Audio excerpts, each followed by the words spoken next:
Hello guys, magandang araw sa inyo. So nandito naman ako sa Bike Las Piñas City. Yan. So ano yung address nito, Idol? Nasa tayo, Alabang sa Potter Road, Madison Square, Unit 3. Landmark natin, malapit tayo, tapat tayo ng High Precision Diagnostic and beside Lola Nenas.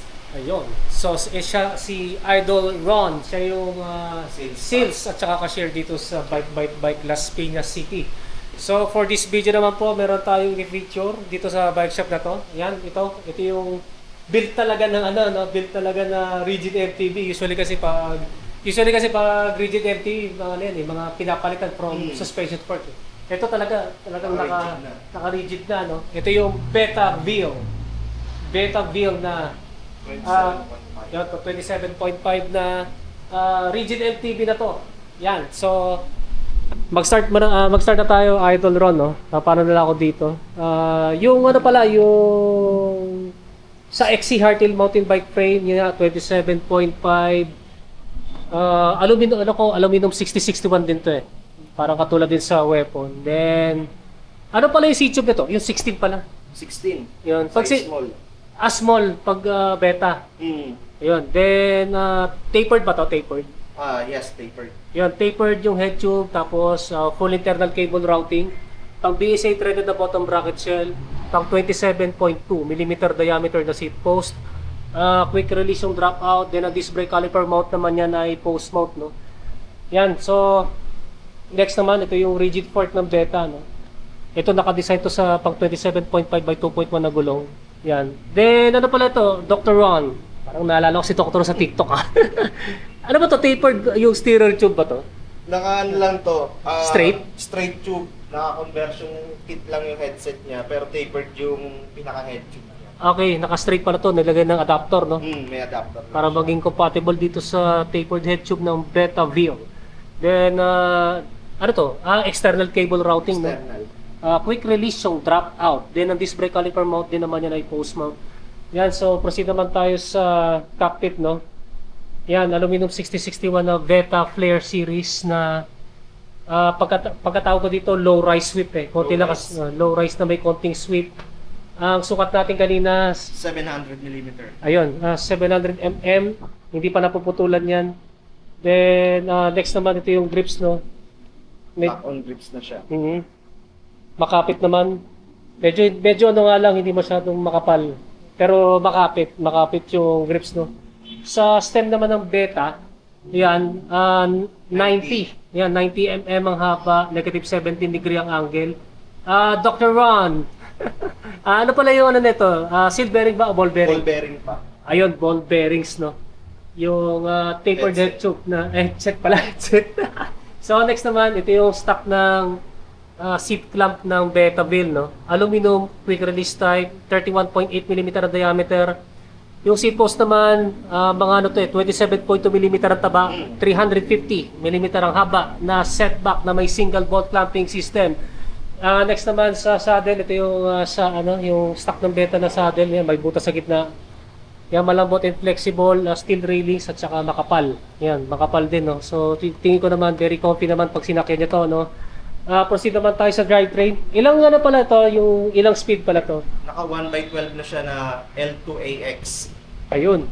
Pambansang drivetrain ulit ito, 1x, no? So wala kayong makikita na front shifter, front derailleur at saka extra chain rings.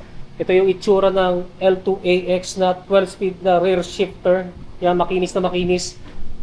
Next naman, ito yung sa Halotech crankset ng Beta. 170 mm ang crank arm. 104 BCD to. 104. Yan, 104 BCD. 3040 ang 1x. 3040. Yan, 3040 ang 1x narrow wide na rounded na chainring. Yun nga pang purpose build ng 1x kasi wala kasing parang tusokan lalagyan na ng 64 BCD sa ground ring. Then, naka-Halotech threaded bottom bracket din ito, stock ng Beta. Tapos, yan yung stock na pedals, flat pedals. Sa chain naman, yan, kita natin YBN na 12 speed. Then sa cassette sprocket naman, usually kasi pag sa mga stock, sugik eh. Yung iba sugik, yung iba sunshine, pili ko sunshine to eh. Tignan ko. So, yung sugik din. Yan, sugik na 12 speed, 1140-60. Tama na? 1140-60, 12 speed. Then ito yung RD, yan, poging-pogi na L2AX na pang long gauge, no? Pang 12 speed. So ito nga yung sa drivetrain itong Betaville. Then sa wheelset naman, ito yung gulong, no? Compass na 27.5 by 2.1. Yan, tingnan natin yung clearance dito. Medyo tabingan lang yung pagkano, pero yan, malit lang, malit din naman ang clearance, hindi naman masyado malaki. Okay na, okay Nasa na. hanggang 2.3. Yan, naga 2.3, no? Na 27.5. Then, yung ribs naman ito, aluminum double wall, 36 holes. Then, 36 yung spokes. Ayan, tig to 36 yan, harap likod. Then, yung hubs pala, idol, may idea ka pa kung ilang poles? Pag ganyan mga stock, normal yan 3 poles. 3 poles, no? So, sound check natin, idol. Dr. Ron. Tunog may kaya na siya. Stock din siya ng ni Beta na hubs. Yun nga, Beta hubs. Yan, mga 3 poles, eh, no? Pagkaalam ko nga, parang 2 poles, parang sa Shimano ng series, eh. Yan, then, last na lang sa brake set. Yan, naka-hydraulic disc brake Logan, no? Hydraulic brakes and dual piston. Then, yan yung stock ng rotors na 160 mm ang diameter, harap tsaka likuran. Yan, parehas na fixed type and bolt type disc brake rotors. Then, ilalagay ko sa screen yung timbang nito. Yung total weight nitong Betaville. So, idol, Dr. Ron. Naalala ko yung Dr. Ron sa TikTok, eh. Napapanood mo ba yan? Mamaya, pagkanood kasi matatawa ko yung doktor na yun, eh. I'm a King Kong, a professional physical therapy. So, ano pala, Idol Ron, magkano pala yung presyo nito? Bali, ang discounted price ngayon nito ay 14,900 na lang. Magkano yung ano dito, yung dating presyo pala nito? Ang SRP nito before ay 15,800. Yung thousand discounted price? 14,009. 14,900. So, malaki na rin ang binawas dito sa Betaville, no? Betaville na rigid MTB na. Yan, yung iba kasi namoblema kung bibili man, kung bibili sila ng XMTB, papalitan pa ng rigid part. Ito di na. Nakarekta na, no?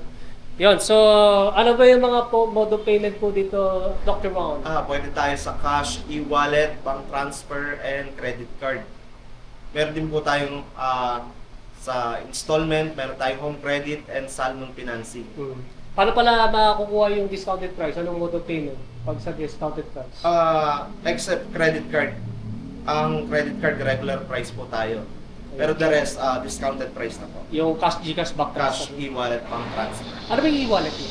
Meron tayong Gcash and Maya. Maya. Ayun, so that's it for this video, no? Ito na yung poging-pogi na Betaville na XC tuloy. Ano ba? XC Rigid MTB. So kung meron kayong tanong regarding dito sa Rigid MTB na to, i-comment na lang ninyo sa comment section down below. So idol, mag-shoutout na. Ay, shoutout tayo sa mga tigamin, lalo kay paring Ian. Yan. Kamusta kayo dyan?